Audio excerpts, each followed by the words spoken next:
All right, guys, let's move into Send a Raven.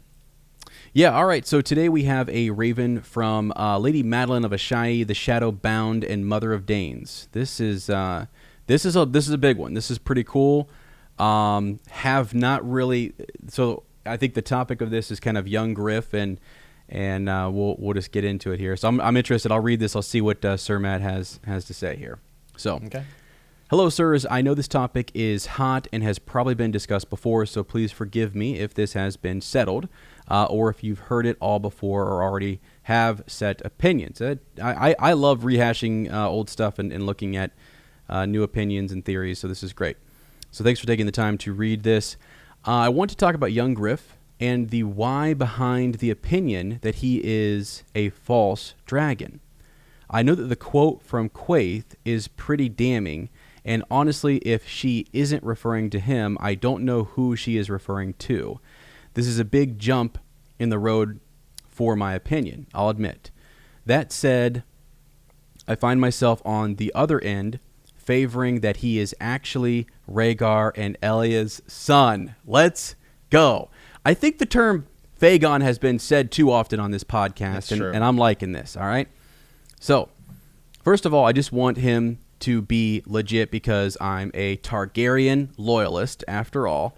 And there we go, right? Welcome to the club. Right, yeah. I think Dany and him are teaming up and retaking Westeros for their house would be awesome. So if that happens, that would be amazing.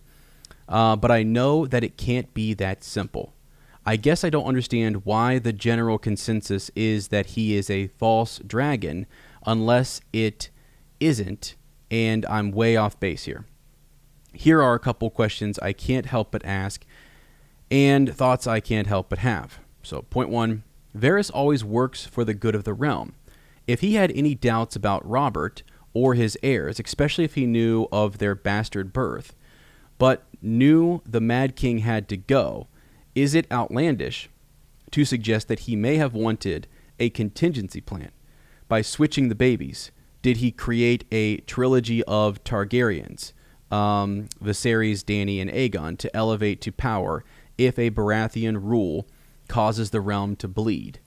It seems to me that Varys would always have a safety net. All right, point one. Point two, why would Jon Connington agree to raise a baby that he has no loyalty to, all the while fighting his own battle with Grayscale? Why would he allow the child to believe he is the rightful king and keep his identity hidden? If Griff is Rhaegar's son, this is obvious. Of course, he would take care of his best friend's son with a dream of avenging his death. If Griff is a false dragon, what does that mean for Jon? Has he simply been misinformed so that he does truly believe that Griff equals Aegon? If so, I guess the only purpose their whole plot line would serve would be to knock Dany off, of course, which I suppose is possible. I guess I just hope that isn't the case. Okay, that's point two. Point three, in a recent episode, you good sirs made a segment discussing Varys speaking of the death of Elia Martell and her singular babe.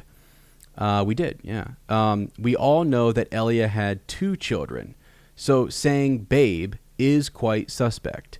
I know you both err on the side of thinking the babe who lived, assuming one did, was Rhaenys, but Kevin Lannister recalls the girl's lifeless body being recognizably Rhaenys, who is now hiding in plain sight because of her Dornish features. Whereas the boy's body was, quote, a faceless whore of bone and brain and gore. Also, Gurm has said that Rhaenys is dead. I know. At face value, it seems more likely that the boy may have been a decoy who paid with his life to save the prince. That said, I know face value isn't worth much in Gurm's world. And I just want to make a quick little correction there. So one of the theories that I had was that Rhaenys, I was actually proposing that both children might have lived. Are alive, right? Yeah, and that even though there is the reference to singular in terms of babe, Rhaenys being a little bit older, maybe didn't qualify as a babe to Varys, or he's only thinking about that one child. Or if you're Elia Martell, would you make your plotting or your plan to save your children? Would both children be put in the hands of just one person, or would you separate them in the hopes that you could put one over here and put one over here, right? And possibly, and why wouldn't you send your Dornish child to Dorne, and you're the one who was more Targaryen in features with Varys across to Essos. But yeah, that is something we did mention, and it is very suspect that Varys, in referring to Elia Martell's death, and talks about the death of her singular babe. So yeah, overall, I just want to put some of my questions out there to see if you guys have opinions or even answers to them. It is entirely possible that there are obvious answers and I missed them. I'm probably due for a fresh reread. I just love talking about the Targaryens and events that happened before our current storyline. So this is the first topic I decided to go for in a Raven. Anyways, thanks for listening to me ramble. I just became a bannerman on Patreon, and let me tell you, I'm stoked. So thankful for you two and the work that you put into the show. The night is dark and full of terrors. Lady Madelynn of Asshai, the Shadowbound, and Mother of Dane. Wow. Woo. Awesome. Thank you for that, Raven. First and foremost, let's dive into this. Ultimately, I think there is some talk to be said just immediately about we always, it's almost so ingrained in our head that we say false Aegon, false Aegon, false Aegon, false Aegon, whether he's a Blackfire or he's just some random guy, right? Or he's a descendant of any of these people, right? So let's talk about the idea that he could actually just be their kid. Something else in that, I should say, at the time in which Varys were to smuggle him out, okay, King's Landing is about to be destroyed, right? And so he is smuggling him out. What's to say that in 2 to 3 years, any of the other houses aren't like, nope, this isn't what we wanted. And it's actually kind of a smooth transition, mostly because Tywin Lannister marries Cersei to Robert. But within a couple years, you have Balon Greyjoy rebel, and that gets squashed. So there is actually rebellion pretty close to Robert being announced king. But I mean, what's to say that is not even that it necessarily doesn't go smoothly, but let's say, hey, the Reach and Dorne are like, we're going to war, because they view him as weak or whatever, and chaos doesn't ensue, and then he can come over and say, hey, actually, there's a Targaryen. Maybe we should just go back and give that another, another shot. I mean, what's to say that, and then you have the actual kid. So I think there's tons of reasoning for it. He only pulls false Aegon out during a time in which the realm is at war anyway. Yeah, for sure. So let's go over that. That's actually a really good point. So I just want to go on record saying if you go back and listen to season 1 and season 2 of Bend the Knee, I don't refer to young Griff as false Aegon. I rarely have said that. And oftentimes I hear it, and Sir Matt and I will switch out the podcast, and I'll go, by false, do you mean like the Aegon Targaryen, the son of Rhaegar? I mean, that's who I'm talking about here. So, and here's a reason why I say that. And this is actually, I'm not the only one who thinks this.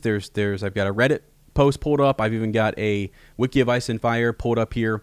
If you look you can find a lot of people who believe that young Griff is false and that he's not truly Aegon Targaryen or whatever, and that's fine. There is plenty of evidence for that. So I always try to do the opposite. Is, well, what's the counter evidence? What's something that would maybe say he is legit? In the story, we're just told that he is legit. We're told that to believe this. So it's like this back and forth, right? When you're told that he is Aegon Targaryen, you're like, can we believe that? And then you go to Quaithe and you say, Dany's being told to beware this mummer's, this false dragon or whatever. And you have Varys and his relationship to being a mummer, right? And the falseness and the disguises and all of that. But to almost counter back, it's almost like a double dupe here. The idea that Varys at the end of A Dance with Dragons would say to Kevin Lannister, let me tell you what he says. So Varys murders Kevin Lannister, and he knows that he's a dead man. Like, he knows that Kevin Lannister is going to die. And the way that while he's talking, he reveals that Aegon is the son of Rhaegar. Why would you reveal that to a man who is dying? Is it to rub it in his face? Is it like, why are you saying, why not just say I have someone who's coming? You know what I mean? Like it's almost like it's almost like I can share this secret with a dying man. He's not going to be able to tell anybody, and I get a chance to just kind of say this. And Varys knows every crevice and where the listeners are and all the spies. But he says, Aegon has been shaped for rule before he could walk. He has been trained in arms, as befits a knight to be. But that was not the end of his education. He reads and writes. He speaks several tongues. He has studied history and law and poetry. A septa has instructed him in the mysteries of the faith since he was old enough to understand them. He has lived with fisher folk, worked with his hands, swum in rivers and mended nets, and learned to wash his own clothes at need. He can fish and cook and bind up a wound. He knows what it is like to be hungry, to be hunted, to be afraid. Tommen has been taught that kingship is his right. Aegon knows kingship is his duty, that a king must put his people first and live and rule for them. Now, there's a couple things in there. So he's again revealing this to a man who is dying. But there's almost too much pride. The counter would be that there's almost too much pride that Varys has in his raising of this Aegon Targaryen, and when you go back and look at the histories and Varys' relationship with the Mad King and Rhaegar, who was Varys really serving?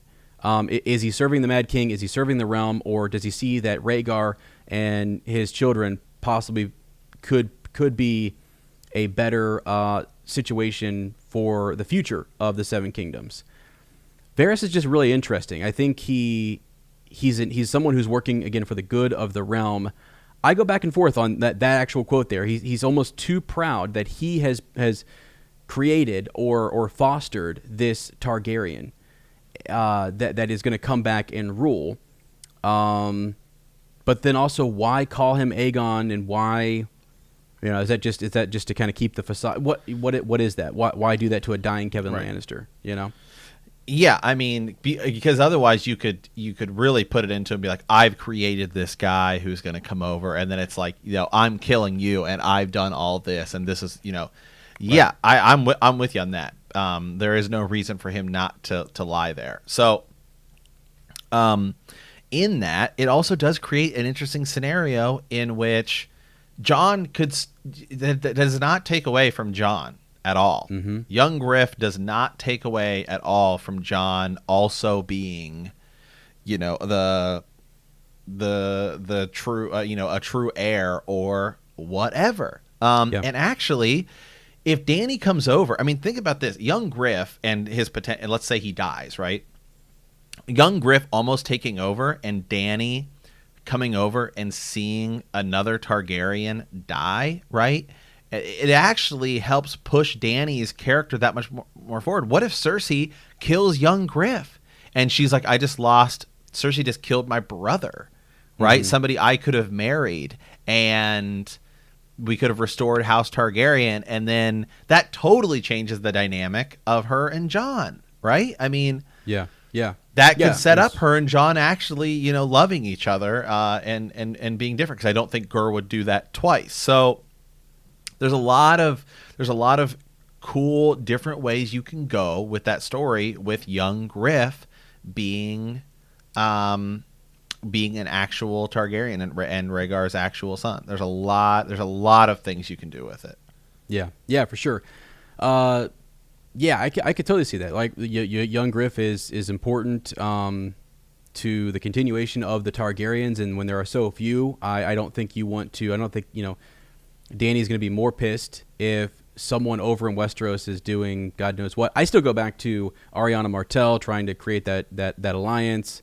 Maybe she's just, even though they send Quentin Martell down to try to marry her, and she kind of puts him aside.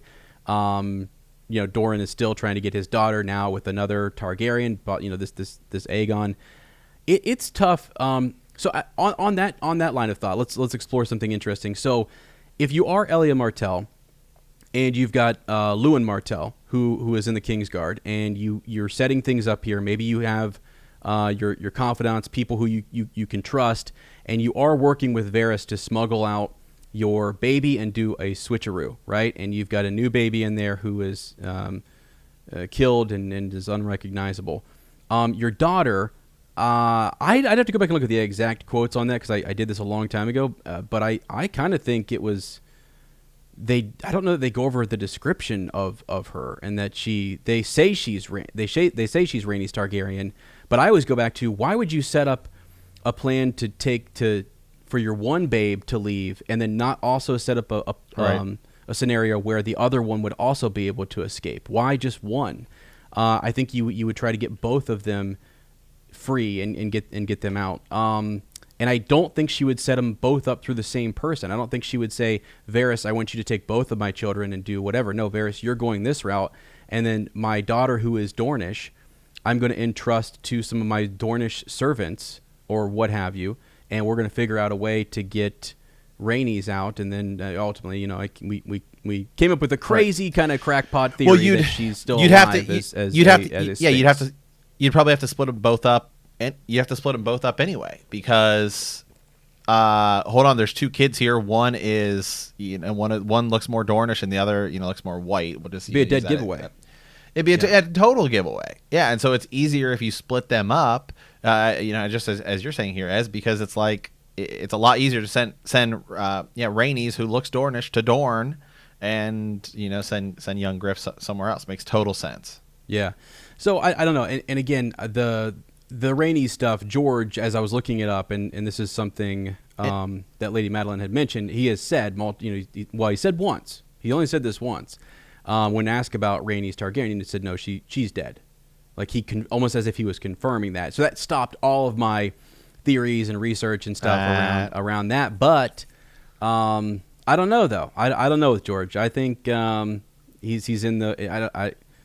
I don't know, man. I'd have to go back and look at the wording on all of that. He's a crafty character. George, well, I bet if you asked him about, is Catelyn Stark dead? Yes. Yeah.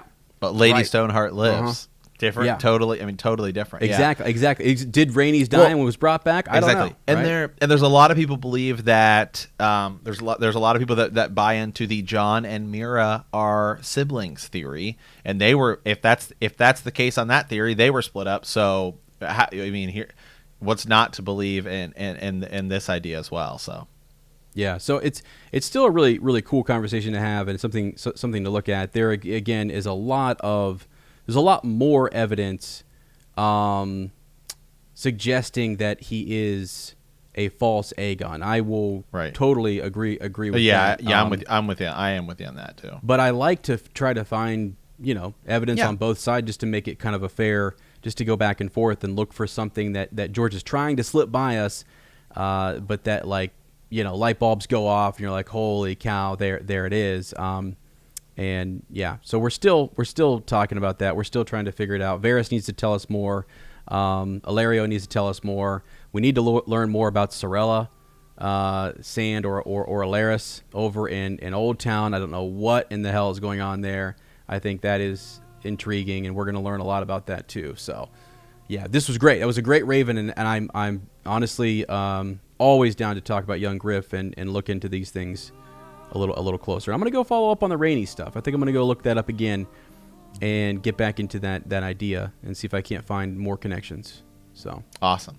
All right, guys. Well, hey, with that, before we leave real quick, I will say, just because I want to plug it because it's been a little bit, if you want to follow as we close up here, if you want to follow myself on social media, Twitter, Instagram, TikTok, anywhere, you can do so at Super Gains Bros, all one word. And if you want to follow Ez, you can do so at WompRat_2M. We do always have people asking us for that. So with that, guys, we want to thank you for playing the Game of Thrones. In our next episode, we will be discussing Chapter 33, Catelyn 4 of A Clash of Kings.